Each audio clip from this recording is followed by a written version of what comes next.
Hey guys, welcome to this episode of the Push Pull podcast, and today we're going to be talking about how you should get back into training when your gym does reopen. So, as I'm sure you're aware, in some areas gyms are starting to open again, thank God, and hopefully that will soon be followed by more, and I'm praying followed by mine quite soon. And in this time where gyms have been closed, a lot of people have fallen out of their training routines for various reasons. It could just be a loss of general routine in general, loss of motivation, a lack of equipment and knowledge, all these kind of things. So we will talk about getting back into the routine of things when your gym does reopen, but for those people that have stayed consistent and kept training during isolation, respect to you, I've done the same thing. Even you shouldn't go back to the gym doing exactly what you were doing before. There's a process to this, and if you do this right, you can capitalise on the time that you've been away from the gym rather than potentially messing things up. So we'll go through this step by step, and we'll start off with covering what you should be doing if you haven't been training for the last 2 or 3 months because of your gym being closed. The way I see this, there are 3 sections that we can think about, and the first area is just the general routine, the habit of going to the gym, and also the motivation of getting back into it. Because you haven't been there for so long, you're probably noticing that you've lost some of the progress you made. You might generally feel a bit less fit, you might have a bit less energy, and that in itself is a great source of motivation. But for some people it's still very hard to get back into that mindset when the routine has been so different. And for those people, the only advice I have is to just go. There's no point wasting time thinking about going or when to go or how to get back in. Just go, and then once you're there you can start figuring out your routine. But you can't start at the gym until you've started at the gym. It's the only way to put it. I hope that makes sense. And in terms of motivation, aside from what I said about having potentially lost progress, you need to realise that because you've been doing so little when you were doing a lot before, or however much you were, when you get back to the gym, it's going to be an amazing experience for you. Because let's say you are the person that was lifting weights 3 to 5 times a week, and you developed a good amount of muscle, a good amount of strength compared to where your starting point was. You probably remember that if you've been lifting for more than a year or 2, you've probably realised that progress slows down quite quickly, unfortunately. And you probably think back to the glory days, the golden days of months 1 and 2, where no matter what you did in the gym, you were progressing day by day because that stimulus was so new to your body. And this is known as newbie gains. It's a very well known thing in the gym world that when you first start, you make progress so fast. In 2 months you can do more than somebody that's been training for 5 years can do in 2 years. It's crazy. And because you've lost, your body's become unadapted to this stimulus in the time that you weren't at the gym, you'll practically re-experience your newbie gains, and it's an amazing thing. And I think you'll appreciate it even more the second time round because you've experienced how slow it can be. Now you'll notice even more just how fast you are improving. And that should be exciting, it should be motivating, and it's definitely a reason to get back into the gym as soon as you can. After the general routine and motivation of getting to the gym, we can't ignore the mental side of things, because it is going to be a bit of a mental game when you go back into the gym, and just coming to terms with your current level of performance, because undoubtedly we're currently talking about people that haven't been training, but even people that have been training, your performance at the gym is not going to be the same as it was in your very last session you did, because the circumstances were completely different. And it can be a bit of a mind game, it's a bit of a head fuck. And the most important thing is just to not be too hard on yourself, because Think about it. Is it fair to compare yourself?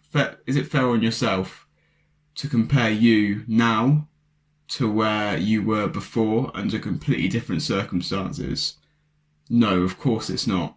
It's like comparing a top powerlifter that's had all like the best powerlifting gym, the best powerlifting coach, has had consistent access for years and years, to somebody that can't train, to a powerlifter that can't train in the gym, has been doing it for a month and has no coach and all these things.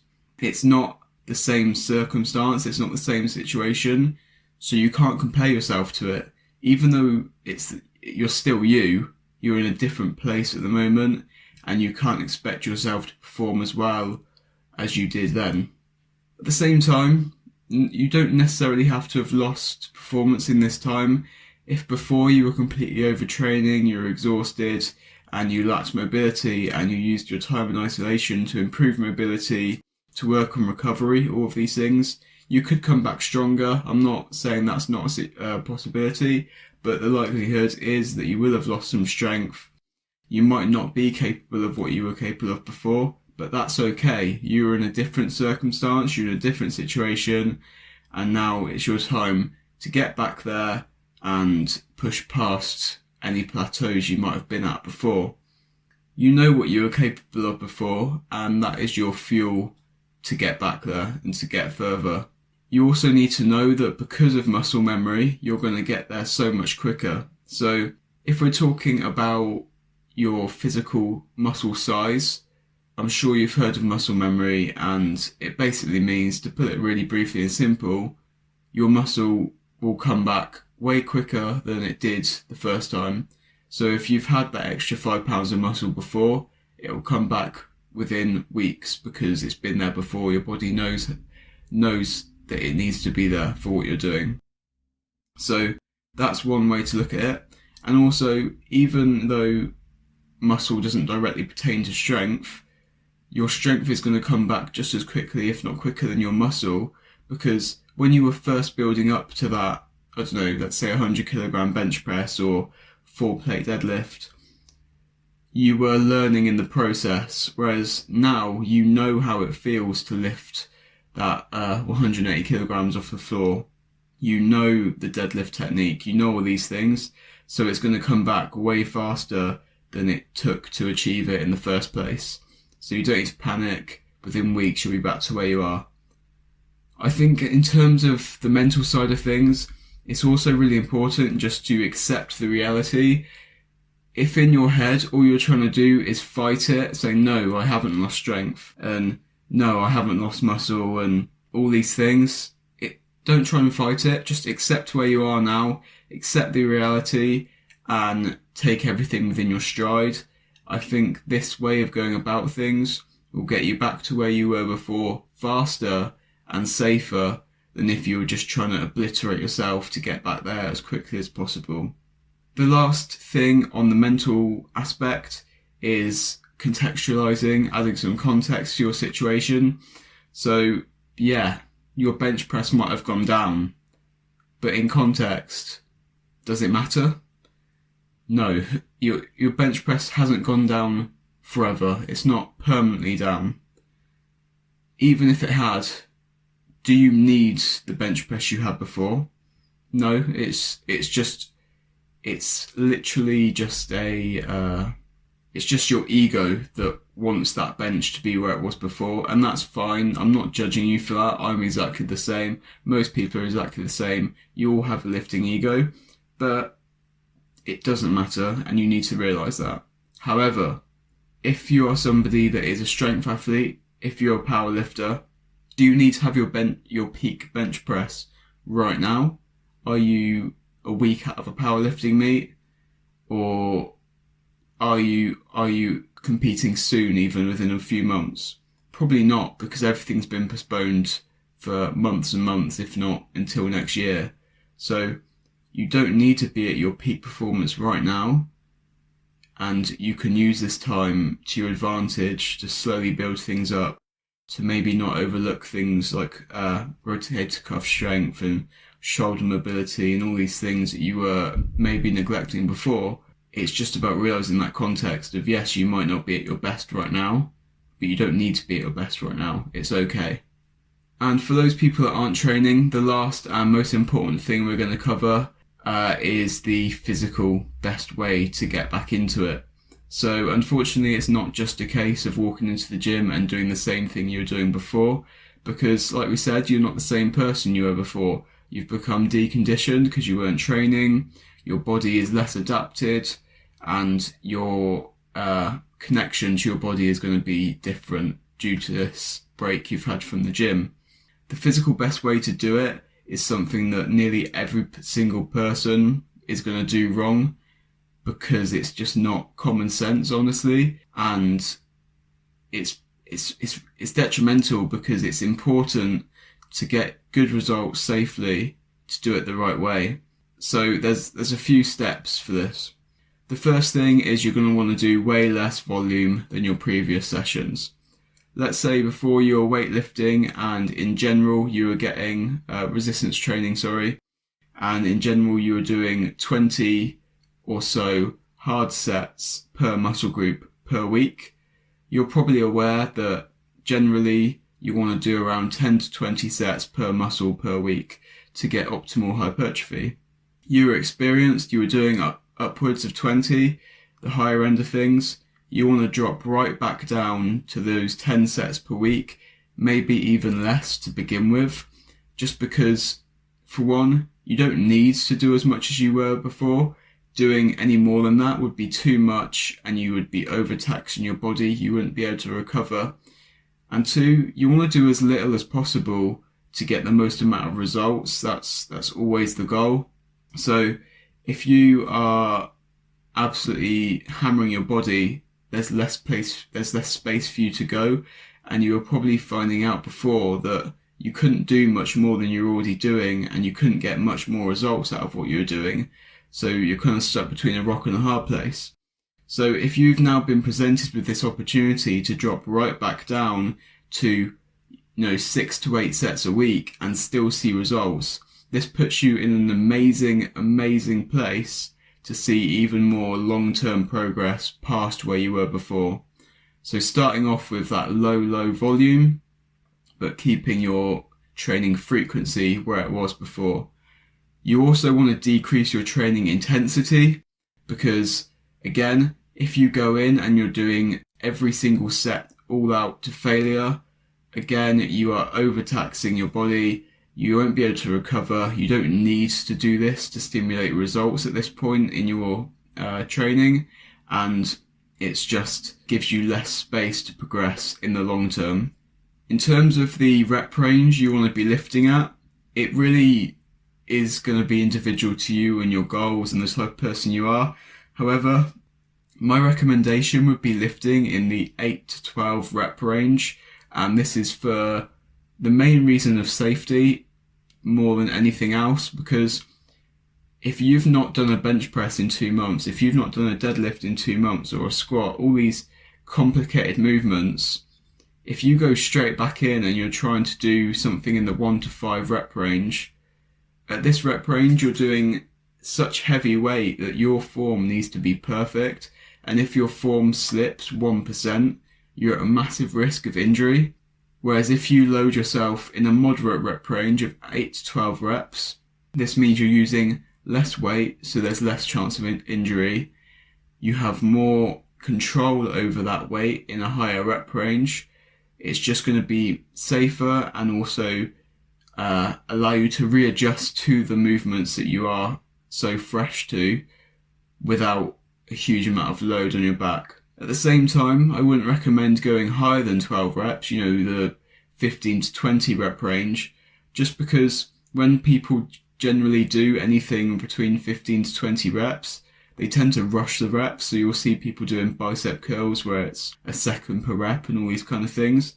And it's obviously not optimal. I don't need to cover that. We all know it's not optimal, but it's also not safe, especially if you've not done it in so long. If you've not done a dumbbell bench press and now you're suddenly throwing around these dumbbells a second up and down for 20 reps, something's going to get damaged and it could put you out of the gym for even longer than you've already been. So 8 to 12 rep range, less volume, less intensity.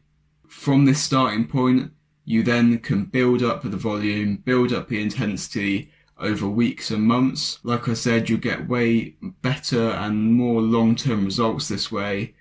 You may feel like because you're doing less, you'll get less results, but trust me, doing this is going to get you more results, not less, because you're doing the effective amount, not overkill. So next up, I want to cover what you should be doing if you have been training consistently during this time period, as I know a lot of people have been. And this is still going to be quite similar to what we've already spoken about, whether you expected that or not, but there will be a few differences in how you should do things, or how I would recommend you to do things. If you have stayed consistent with training while stuck at home and probably one light dumbbell and some crappy bands from Amazon, you probably do not need the motivation to get back into the gym, because you obviously love it you obviously love working out to have stuck through less than optimal situations. So you'll probably burst in to get back through the gym doors, but you still might struggle to feel that motivation due to your performance suffering, and that's completely understandable. It's like I was saying before, your ego knows how much you were able to lift before, and if you walk back into the gym and you suddenly feel rubbish compared to where you were before, it is a massive knock. It's like when people are on steroids and they feel amazing. They're getting stronger every week, they're getting bigger every week, all this testosterone, making them feel amazing, like they're the big man. When they come off it, they suddenly feel shriveled up, weak, small, lethargic, all these things. It's going to feel very similar to you, and that's okay, because again, you need to realise that it's a different situation. Now you're in prime position to get yourself back to where you were before and further. What I would recommend for motivation is to change your focus. Don't be focused on your strength at this time, because that is it's such an egotistical, dangerous place to be, because it will lead you to do things that are less than optimal and less than safe for your body. Instead of that, place your focus on getting back, or getting to perfect technique. Get back to that perfect, intense connection that you had to the muscle before. So really slow the movement down, focus on all the little lifting cues, the techniques that are going to make your reps and sets way more effective. And whilst you're doing this, whether you're focused on strength or not, your strength is going to come back during this time. So it will be really beneficial for motivation to change your focus onto technique and that mind to muscle connection. In terms of the mentality you go back with, I already know that it's going to be that you want to go into the gym and absolutely crush it. You want to destroy your chest, you want to destroy your arms, because you've not had access to your favourite incline chest press machine and, your favourite bicep curl machine for 2 months, and that's completely understandable. But just like we spoke about in the physical section of if you haven't been training, unfortunately, this isn't the best way to do things, and you do need to take it steady when you get back into the gym. You need to control this mindset so that you can progress optimally, rather than potentially injuring yourself or ruining your chance for further progression. So when you are back into the gym, this is how I would recommend you approach your training if you have stayed consistent. You don't need to reel things back as much as you would if you hadn't have trained, because you've kept stimulating your body, you've kept yourself active, you've kept your connection to your muscles, and that's amazing, that's really good. So now you want to use all of this new equipment. Obviously it's not new, but it's unfamiliar to your body after these last few months. You want to use this to your advantage. So the first thing you want to do is choose different type of movements to what you've been doing at home. Let's say at home you've been doing loads of pull-ups, push-ups, all this body weight kind of stuff. Now is the time to take advantage of machines. So if you've been doing loads and loads of push-ups, now you want to implement a lot of dumbbell stuff where your hands aren't fixed on a position. or maybe a lot of cable flies, that kind of stuff. Generally, it might not be as impactful, but because it's so novel and such a different stimulus to what you've been doing at home for the last few months, you will see a big advantage from it. The same goes with things like squats. If you've been doing loads of goblet squats at home, if you now jump on a leg press, it's going to be such a different stimulus to your body that you'll really take a full advantage of the time that you were changing things up. Along the same lines, I would completely change up your rep ranges. So again, if at home you've been doing 20 to 30 reps because that's how much you've needed to do to get to reps in reserve or an RPE that is effective, that's okay. That means you were doing the right thing. But now, after a month or two of that, your body has become a lot more used to doing 20 to 30 rep sets. And it might have killed you at first, but now you're pretty used to it. So now when you get back into the gym, you want to stay away from that rep range completely. You want to switch to the 8 to 12 rep range, potentially even a strength range. So, 4 to 6 reps, that kind of thing, because it's going to be so different to what you were doing at home that now your body is going to be really hypersensitive to that difference in training, and you really, really will take advantage of the novelty of getting back into the gym. Obviously though, it goes without saying that you do still need to reduce your volume, even though you've been training at home. For example, a set of 30 push-ups or a set of 20 goblet squats is going to be way less taxing on your CNS and your overall recovery than heavy leg days using squats, a leg press, all these kind of things will be at the gym. So you need to peel your volume right back so that 1, you can recover adequately for your next session, 2, so that you're not just doing more than necessary to see results. Again, if you're doing more than necessary, you will be shortening the potential lifespan of your progress in the gym.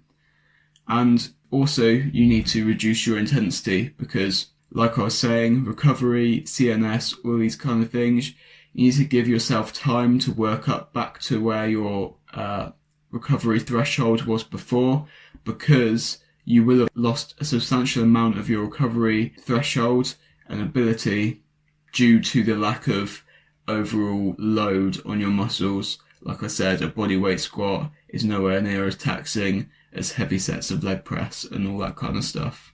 Obviously, this doesn't mean you can't train hard.